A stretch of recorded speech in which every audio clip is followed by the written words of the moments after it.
Hey y'all, happy Sunday and welcome to this week's live Q&A session.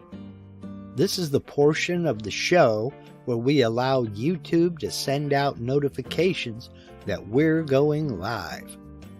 If you're watching this live Q&A on replay, please scrub ahead until this graphic disappears and the actual show begins. If you're watching live and you have any comments or questions, please go ahead and put them in the live chat. But for now, grab a beverage, sit back, and relax while the countdown timer does its thing. Then we'll get started.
Hey y'all, happy Sunday, happy Mother's Day to all you mothers out there.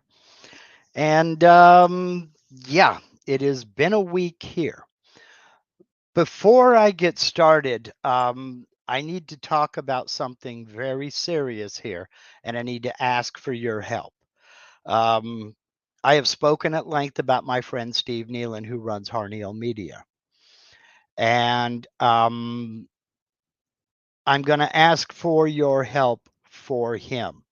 This is not a great subject for Mother's Day, but it's never a good time for this subject.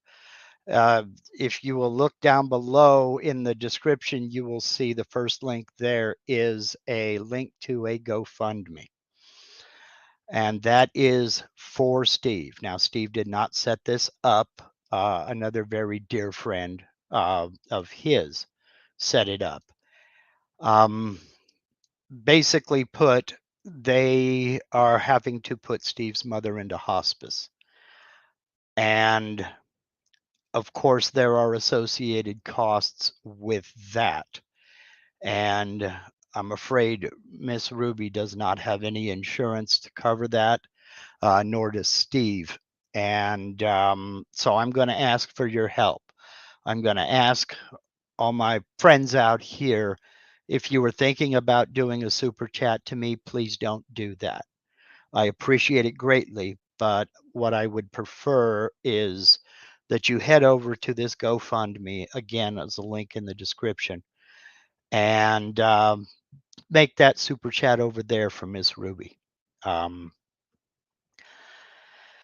It's never a good thing to talk about. It's never an easy thing to talk about. If you cannot make a donation, I understand 100%. Sometimes times are tough for everybody, but at the very least, for me, I would consider it a personal favor if you would go over to the page and click that share button right there and share it on your social media. Very easy to do. You just tell it which social media you want to share it on, be it Facebook, Instagram, any or all of the above. I would consider it a personal favor. And thank you very much. I know that Steve will appreciate everything, big or small. Um, I mean, she has had a tough time here lately, and the prognosis is not good. So anything you can do to help get this out in front of as many people as we possibly can, I would consider it a personal favor. And I thank you very, very much for it. And I apologize if I get a little bit emotional here, but I've been through something similar. And God bless you, Steve. And God bless you, Miss Ruby. Okay. And thank you to everybody. I appreciate it immensely. Um, as I said, it's been a week. Um, yeah, it's been very hot here. We're supposed to get up to 95 degrees Fahrenheit today. That's, I believe, 35 Celsius this afternoon. So I'm trying something different. It is already 90 degrees Fahrenheit here. I've got the door open. So if we hear a bunch of loud noises, let me know. I haven't got my air conditioning set up because, as you can see behind me, I've got a little bit going on here, slightly different background. I'm in the process of getting ready to move a shed. And I have not this one, trust me. I have a storage shed that it's been in place for about 5 years now, maybe 6. And I'm finally getting to move it. Well, one of the things you have to do when you move that shed is you have to empty it. So 6 years of accumulated, let's just say it, accumulated crap, and crap is an acronym, CRAP, collectibles, rare and precious. 6 years worth had to come out of that shed before I could move it. And guess where it went? A good portion of it is in here. An even bigger portion of it is outside. And they have just changed the weather forecast. We're supposed to get rain again tomorrow. So as soon as I'm done here, I get to go out there and move everything around and wedge even more stuff in here. because I've got hardwood and softwood and plywood out there that can't get wet. All the power tools are already in here, but yeah, all of this so I can extend my driveway by 40 feet. Yeah. So, other than that, how was your week? It's been a process. I'm here to tell you what. I've worn out a pair of work gloves, and I'm getting ready to wear out another set. Now, Pablo Diablo says, rather you than me. We haven't even talked about the 10 yards of driveway gravel I've got to move back here. And soon as this shed gets moved and I get everything put back in, hopefully a little bit more organized this time, I'm going to rent a dingo with a 45-inch bucket and move it that way. I am not doing 14 shovels of gravel into a wheelbarrow and then move. No, not when a dingo can carry it a wheelbarrow at a time and probably get it done in half a day. So, yeah, that's my week. It was supposed to have happened last week. It didn't happen. The commitment fell through. We have rescheduled this coming up Wednesday at 9 a.m. They come over, pick up the shed, move it, get it placed. I've already got everything leveled and ready and raring to go. I'm just waiting on the actual movement to take place. And yeah, it's a process. So, other than that, I think that's about all I've been doing other than mowing and oh, and clearing out the area beside the shed because at the end of June my lean-to will be delivered and then I get to run electricity out to it and move my dust collector and the compressor out there, which will free up all the space back in that area. My paint locker is going to move back. My toolbox is going to move back, and I'm going to be setting up a work area over here. Well, you can't see it. Um, Over here where that toolbox is, you can see my paint locker there. All that's going to move, and hopefully, hopefully, I will have much more room in this son of a gun. So, but that's not what we're here for. We're here for your questions, and I don't see any yet. So I'm just kind of nattering to fill in until I see some questions out here. Pardon me for not being very prepared today, as it's been a week, like I say, and I try to have something held in reserve to talk about, and it just didn't happen this week. So I apologize for that. Now, Mario Montoya says number one of three. All right. I purchased two 14 by 18 by 3/4 inch white maple panels. Okay. Perfect, nice and flat, beautiful. Set aside. After 3 weeks, ended up twisting about 3/16 of an inch. Ooh, ouch. Yeah. Wood moves long after the tree has been cut down and everything has been milled. So we'll wait and see what Mario's going to put after this. Not a good thing. Definitely not a good thing.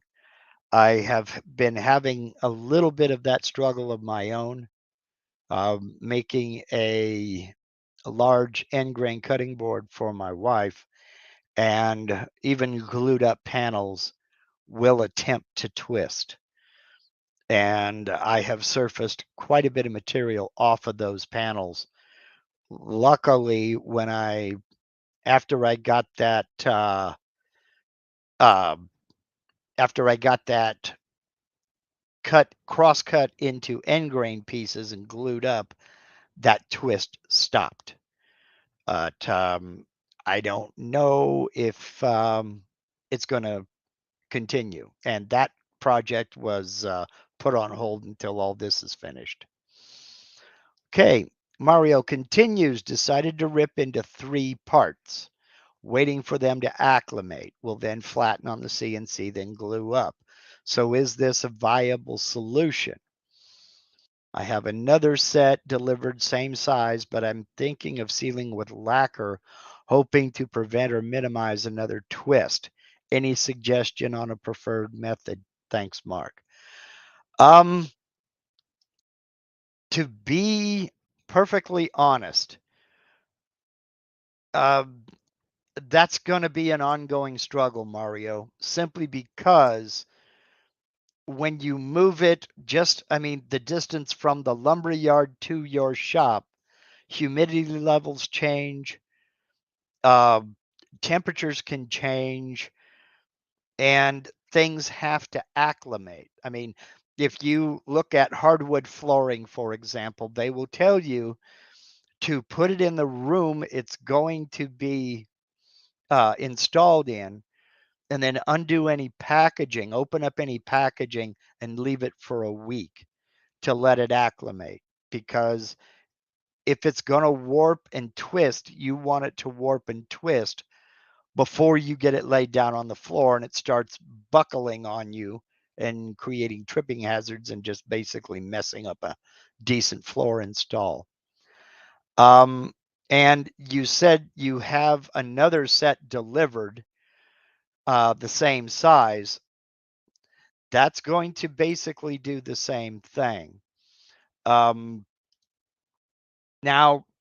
you can hit it with a lacquer or polyurethane or something like that to help minimize twist, but it's less about, well, it is about air. It's also about humidity. It's also about temperature changes and things like that. And that may help, but just know that any moisture that is still in the wood, you're going to be trapping that moisture in there. So if I don't know if you use a moisture meter or anything when you go to pick up materials, but it might be worth investing in, and go shoot for as low as you can get. Because if something is sitting at 14 to 15% moisture, um, it's as that moisture evaporates, especially when you move its location, it's going to move, and it's going to twist. And I'm sure a lot of I'm sure that a lot of people. Well, this is hard to say. I know what I'm thinking, but it's hard to put into words. I'm not the most articulate person in the world right now. Um, Pablo Diablo says, "Would you believe they weather engine blocks metal before machining?" Yeah, I would believe. I would believe. You can prepare for as many contingencies as you can, but you know, you can't you can't prevent it. You can slow it down and you can postpone it. I remember my train of thought now where I was going with this. Most of the folks that make fine furniture will only use lumber that is down below 10%. They shoot for 8% moisture level. So if you're doing a lot of this, Mario, and I've seen your work, absolutely glorious stuff. Um, I would highly recommend investing in a moisture meter and buying the material with as low a content as you can get, and that will alleviate a lot of it. I it's just one of those rough situations. Now, as far as letting it warp and twist and then coming along and machining it, is that a viable alternative? Yes, it is. That's a viable option. Excuse me. You said decided to rip into 3 parts, waiting for them to acclimate, will then flatten on the CNC and then glue up. Is this a viable solution? Yes, it is. Very much so. Just know that as it the chances are there that it could warp again. Also, it's going to depend on how successful you are with your panel glue up, on how flat you can keep it while gluing it up. Alternating grain orientation can help, uh, but just the act of ripping it and then gluing it back together will help a lot. But wood movement is going to be a constant thing, and I glue up panels a lot and work with a lot of this. I need to get a moisture meter. I haven't gotten one, but I try like crazy to let my material sit in here and acclimate for as long as humanly possible. I've got some stuff in my wood storage that I've been carrying around for 20 years. So I figure it's acclimated. I mean, it's been here for 10. So I figure it's acclimated pretty much as good as it's going to get. That should be nice and dry, but you know, who knows? 20 years may not be enough. I know that's not much of an answer, Mario, but I think you're on the right track with ripping then gluing up panels, and also be prepared to surface them after the glue up because that might happen. That's what I've had to do with a good percentage of my panel glue ups for end grain cutting boards. Is once it's glued up, resurface. And of course, the boards that I'm making are wider than my planer's capacity. So I've had to surface everything on the CNC router. But with that big 2-inch diameter bit, I think the longest tool path I had to run for surfacing was 1 minute 40 seconds. So it doesn't take that long to do. It's just one more step and a pain in the rear end. So hope that answered your question. I know it's not much, but it's going to be an ongoing struggle until the project is done and out. So, and then the person who gets it may have a little bit of warping and twisting themselves. You never know. Okay, RB Woodwork wants to know, is there a way to change a node back to a non-smooth node after converting? Not finding the method, probably just me. Well, there are a couple of ways to do it. If you okay, if you aren't too far along, meaning you can Control Z to undo, changing that to a smooth span there, that smooth point, then that's the best way to do it. Let me go ahead and share Aspire here, and we'll come up with a couple of vectors here. And we'll just do this and this and this and this and this. And we'll close it. Okay, now I'll select that vector I just drew and tap N to go into node editing. Let's go ahead and grab the center and pull that out. That made a new node there. And we'll grab the center and pull that, and that made a new node there. Okay, now I'll put my cursor here, right click, smooth point. So now I have a nice smooth point. Again, if you are pretty fresh into that, you can just come up and hold down control and tap Z, and that'll undo that change. If you're already too far along and you can't just do that, what you can do is come here to the span, right click on that span and change it to line. And then come back to this span, right click to line. Now, it may not the node has not moved, but these spans may not 100% be in the exact same position. They should be, because there's no reason why they wouldn't.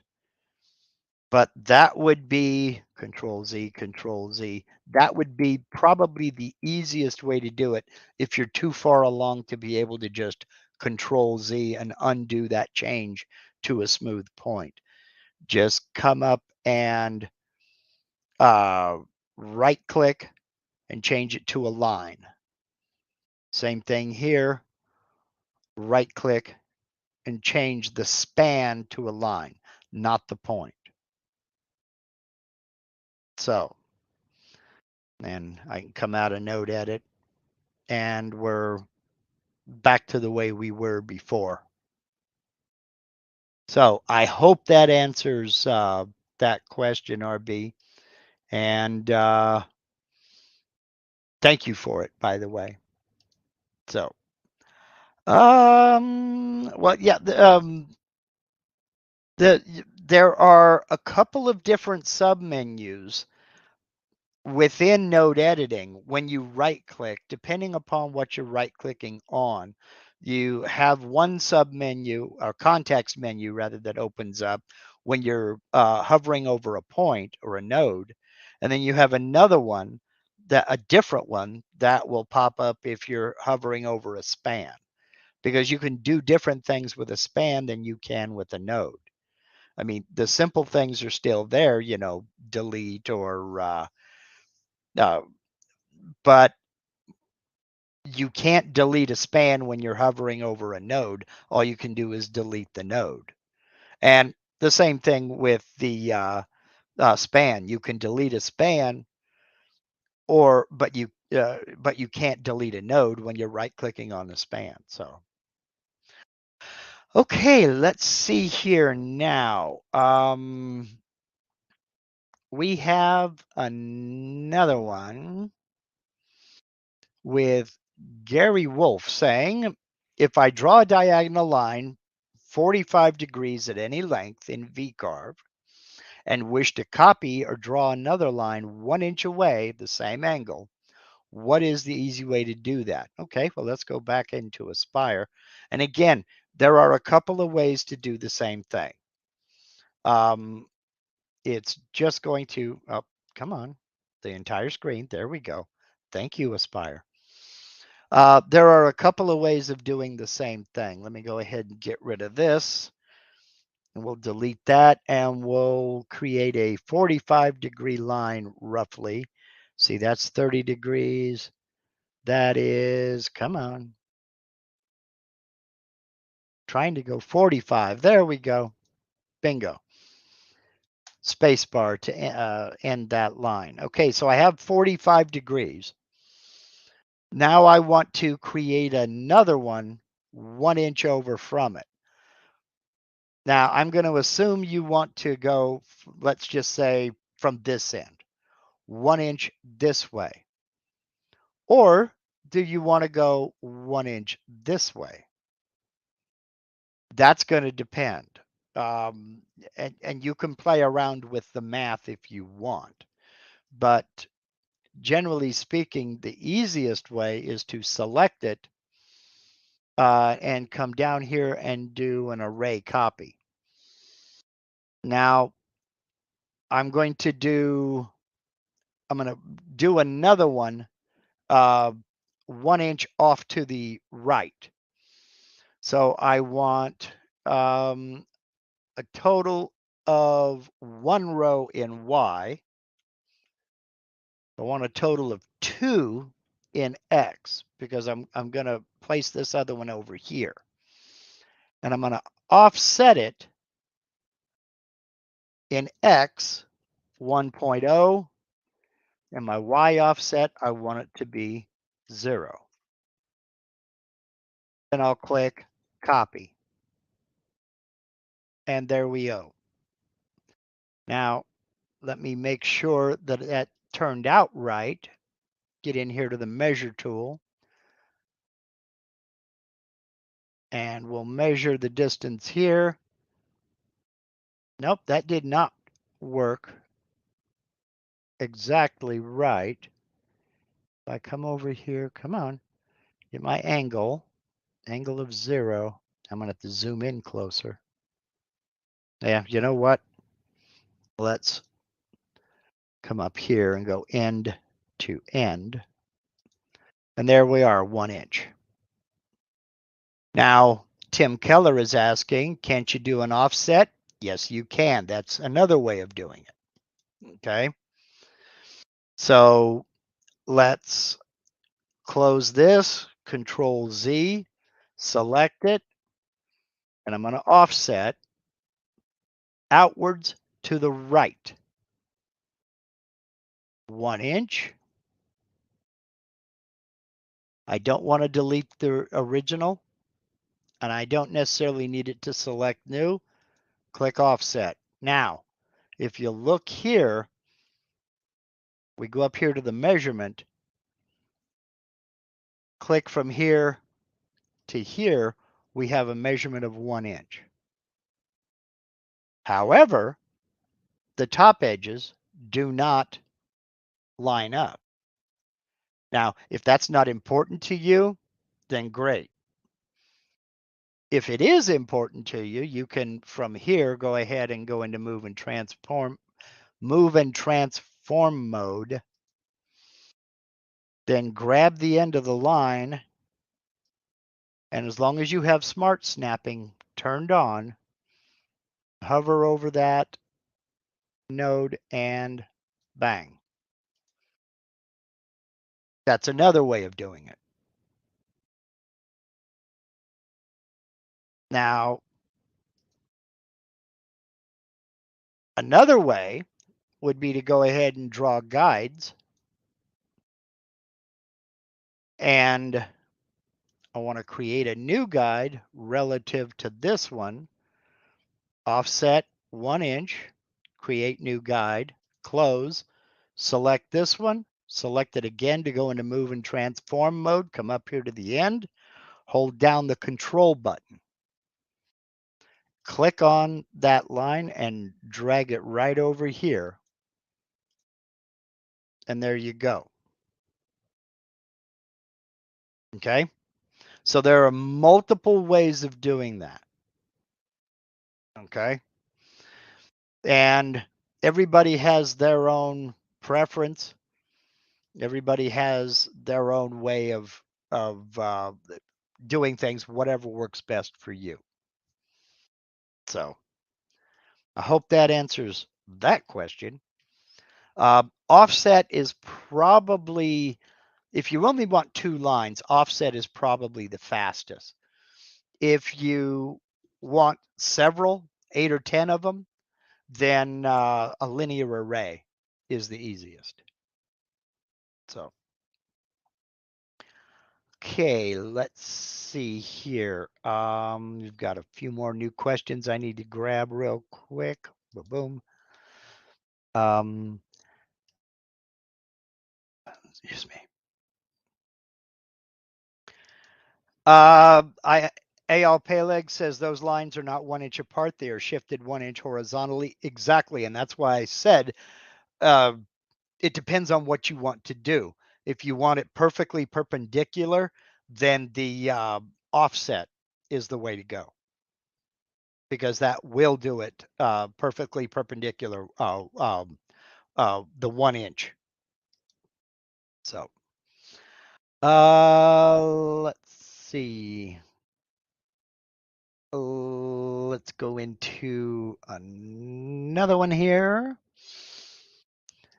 Jim Brown says, having trouble with chip out with walnut using 4% step over, feed rate of 20, plunge rate of 10.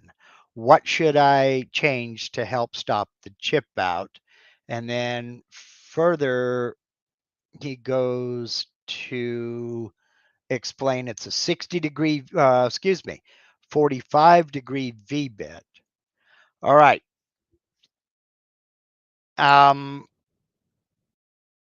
First thing I would ask is the cutter sharp? Second thing I would ask is, what is your depth of cut? And then here we go. Start depth of 0.2, flat depth of 0.1. I'm assuming that's inches, Jim. That's pretty aggressive. Basically, the depth of cut should not be more than a conservative start is half of the bit's cutting diameter.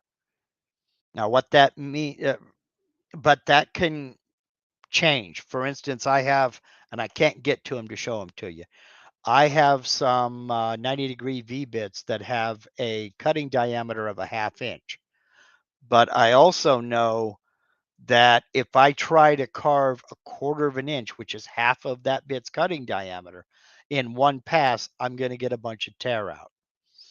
So generally speaking, I set my pass depth on my V-bits. Let's see, I don't have a 45-degree V-bit. Let's see what I've got in my tool database for, I think my closest is a 30-degree V-bit. And what do I have it set at? Well, I have the pass depth set at 0.1, but a start depth of 0.2 is a bit too aggressive. I don't know what you're trying to do, if this is for an inlay, but if it is, you might try making two separate files and go down 0.1, then go down another 0.1, then you can do that 0.2 start, go down 0.1, then you can, no, then you'll want to do another 0.1 and then do your 0.2 start depth. So it's I think you're being too aggressive. Walnut is one of my favorite woods to cut, simply because it machines so beautifully. And to be getting a lot of chip out tells me one of three things: either the bit is very dull, or the cut is too aggressive, or not in the case of a V-bit, but with an end mill, you're using an upcut end mill instead of a downcut, and you're getting a chip out on that top surface. So I would check since it's a V-bit, I would check those two things. I would check the pass depth, which I think is what you got going on, and because you're trying to cut more than a quarter of an inch, you're 0.3. If you got a start depth of 0.2 and you wanted to cut a flat depth of 0.1, you're trying to cut 0.3 all at once. And that's very aggressive. You may need to back that down. So, and do it in 2 or 3 passes. And that may mean 2 or 3 separate tool paths. You know, go 0.1 with a start depth of 0, then go 0.1 with a start depth of 0.1. Then you can do the 0.1 with a start depth of 0.2. Does that make sense? In fact, I plan on doing a video on this when I get into inlays, because that's part of what you do when you're creating a deep mail for inlays. So let's see real quick here. Grant says, late to the party, off topic questions. Have you stopped posting your live sessions after they are closed? No. I can't see them on your channel anymore. YouTube has done a little bit of changing the way they do things, and that there is now a separate live category. Let's open a new window here, and I'll go over to YouTube and show you what I mean. Go to my channel, and I know you can't see it just now. There we go. And now I can share the screen, hopefully.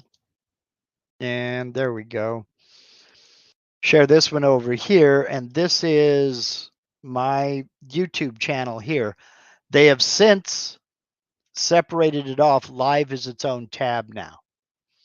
So if you go to my channel and you click on videos, you're going to see my edited videos here.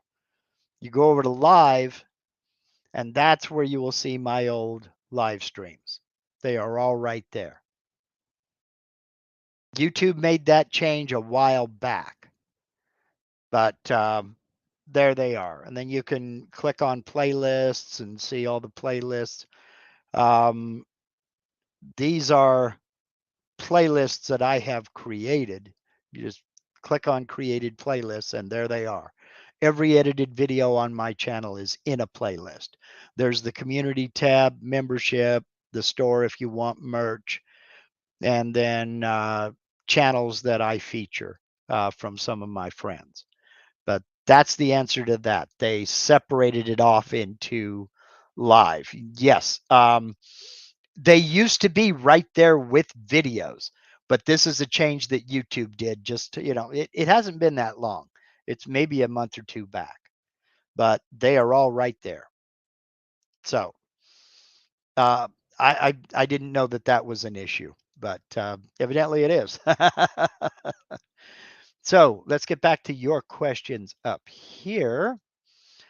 Podman has a quick one here. When I updated VCarve Pro 11, version 11 to 11.5, it won't allow me unless I download a new copy. But how do I copy over old tool base and post processor to the new version 11.5? That is simplicity in itself. Every upgraded version is a new install. It's a brand new install. It does not overwrite the old version. And that can be used to your benefit. And I'll explain why in a few minutes. What I would suggest you do is go into your V & Company account, your V & Co account, and go into, is it VCarve Pro? Go into VCarve Pro. Here, I'll just do it and show you how to do it. And we will minimize that. We'll share this. We'll go here. There we go. Come up here to Tool Paths, Tool Database. And if you are logged in, you'll see your name up here. And you'll see up here, you've got online, shows upload and download. When you're logged into your V & Co account on your old version, click upload. That'll upload your tool database to the cloud. When you go into version 11.5, click on download. And that will download that database to 11.5. Now, something else to watch out for. This is kind of a last resort. When you first fire up 11.5, let me find it. There it is right here. Go to Help, Migrate from Older Version. If you start up 11.5 and click on Migrate from an older version, it's going to ask you which one. For instance, right here it says Aspire version 11.0. Copy the machine and tool database, back up the tool database online, copy my post processors, copy all options and settings, custom material textures, and your sculpting presets. Then click Migrate, and it will move all of that over to the newer version. Okay. Sometimes this comes up automatically if the first time you start the new version. It doesn't always. Okay. Now, the reason I went through that whole thing about going into the tool database is if you have made any changes to the dual, for instance, I have Aspire on two different computers, one out here and one in the house. If I have made any changes to the database in the house that I have not made out here, after I migrate over, it's going to move the old database to this version, this new version on this computer. After I'm done migrating everything, then I'll come up here to Toolpaths, Tool Database. I'm online and I'll download the tool database from the portal. Yes, I wish to continue, and my tool database has been imported from the cloud, from the one that I changed in the house. That's also how you keep everything synced up. So the first step should be go to Help, migrate from an older version, select the selections that you want to copy and back up, and then click Migrate. So um, they have really gone above and beyond the Call of Duty when it comes to uh, upgrading, simply because it didn't used to be this way, you know. Let's see. Powell Patterson says, does that apply if you're upgrading to a pro version from the same desktop version? Yes, it does. Yes, it does. It works exactly the same way. In fact, when I upgraded to Aspire from vCarve Pro, that's how I got all of my settings and all my uh, custom textures and all my just everything got migrated over. It works exactly the same. If you upgrade from vCarve Desktop to vCarve Pro or either one of those to Aspire, it will migrate all of that. So, and it works a treat. So, and I would heartily recommend that you make it a habit that if you make any changes to your tool database at all, if you add a tool, if you take out a tool, that you upload that database to the cloud and then sync it up on your other computers. That saves so much work and so much hassle. It really does. You're not, where the heck is this? I know I added it. Oh, I added it to one in the house. That's right. So, okay, here, one that's a little bit different here. JJ says, can the roughing pass depth of cut be controlled to enable the final pass to cut the entire 3D model? Okay, I misunderstood that. Can the roughing pass depth of cut be controlled to enable the final pass to cut the 3D model? Well, you don't have to do a roughing pass at all, depending upon the tool you're using. If you can kind of clarify a little bit for me, are you talking about the initial? Well, when you do a 3D finishing toolpath, it cuts to the final depth. Now, you don't have to do, strictly speaking, you don't have to do a 3D roughing toolpath. It's recommended because it's easier on your finishing bit. And generally speaking, let me do this here. We'll share again. If, let me get over here, the roughing toolpath, the only way to control how deep that roughing toolpath is going to go, there's one way you can do it right here, which is the machining allowance. But what this does is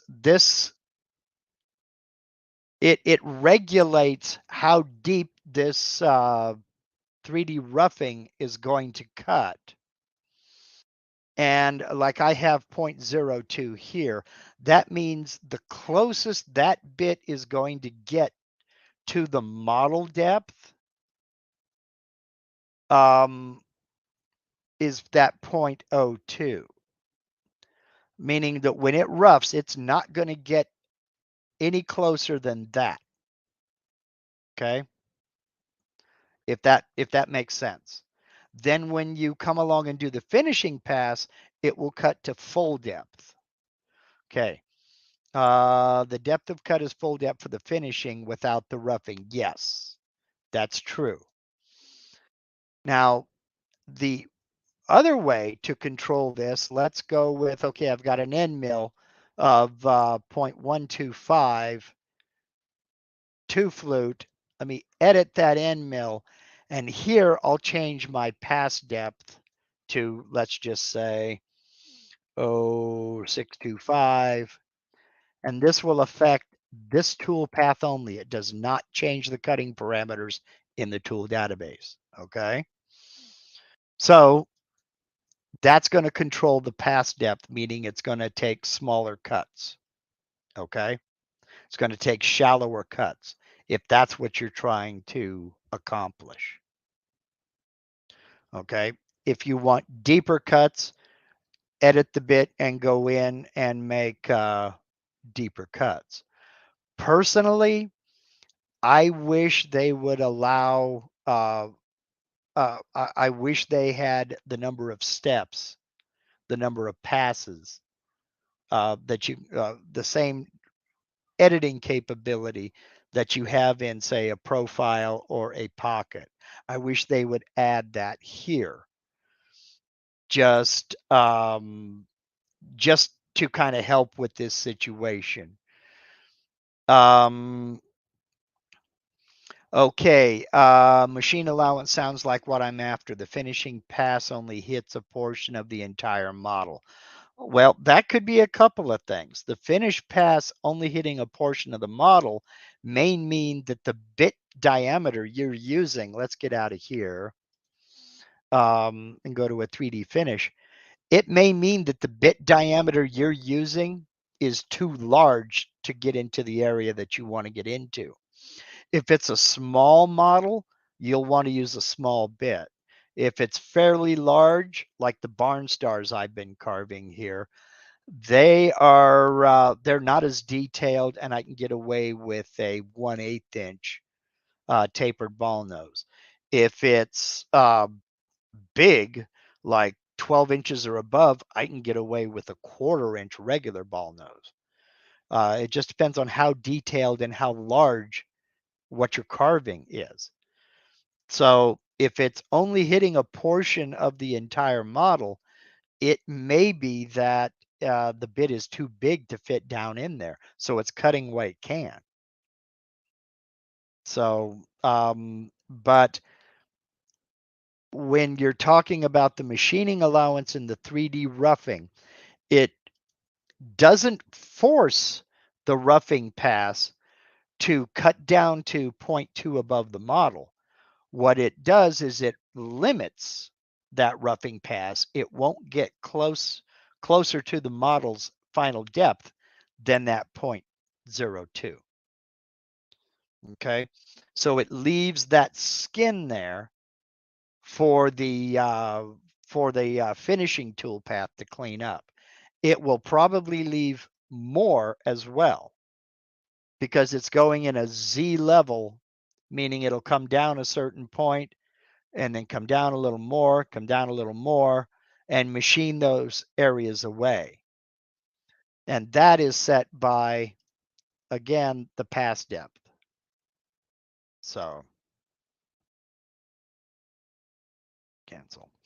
Okay, he says, it sounds like I should use a roughing pass than a finish pass. I thought that's what you were talking about. Yes. Been using two tools in the finish pass. Yeah. That is called rest machining. And I have a love-hate relationship with it. It depends on what the model is. And again, how detailed it is. Now, you could see when I did this 3D finishing tool path here, I have 3 different bits. That one needs to go all the way down. A 1/8 inch tapered ball nose, then a 1/16 inch tapered ball nose, then a 1/4 millimeter tapered ball nose, which is almost needle sharp. 1/4 of a millimeter is tiny. In fact, let me go ahead and run that and see what it is. 0.25 mm in inches. Oh, come on. 0.25. Yeah, that's roughly 10 thousandths of an inch is the diameter of the tip on that thing. So now you're also talking about major machining time because if you are running a step over of between 8 and 10%, 10% of 10 thousandths of an inch, you're going to be a while. So, okay, we are almost to the top of the hour. Um, so let's see. Do we have another question up here?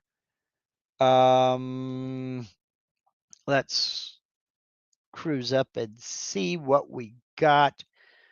Um, I know I think there was one more.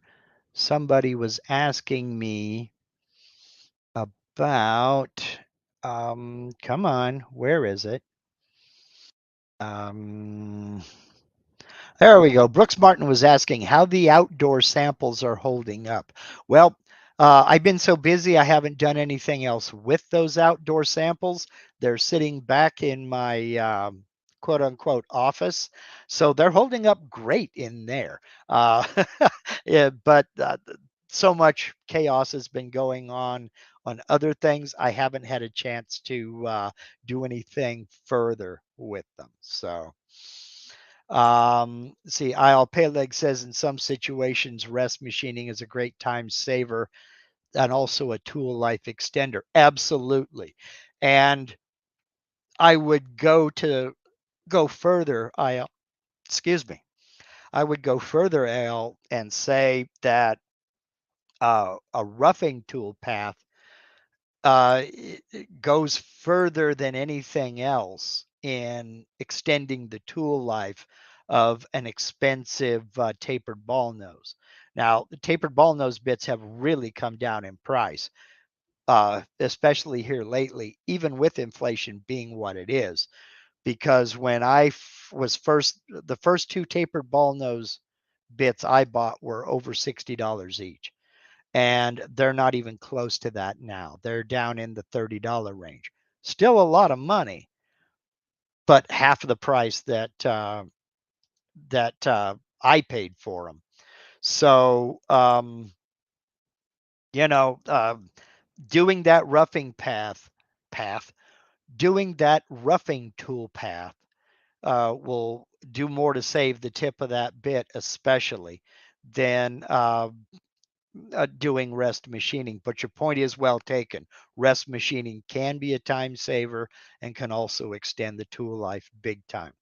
But you got to remember, at the end of the day, folks, a uh, that bit that I was talking about, that 1/4 millimeter tip, at the end of the day, it's a 1/4 millimeter tip.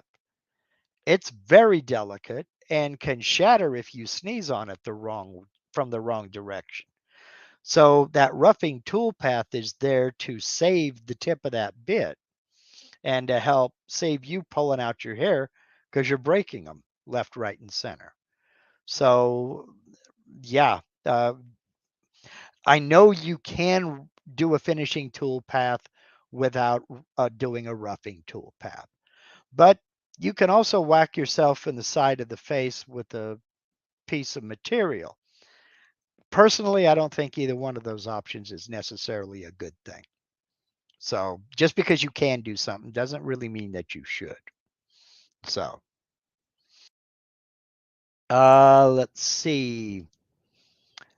Pablo says one way to sort out price is take a diamond file to an end mill. Well, I know some people who do that. I don't do that with end mills, but I will use a diamond plate that I use to flatten my whetstones for sharpening.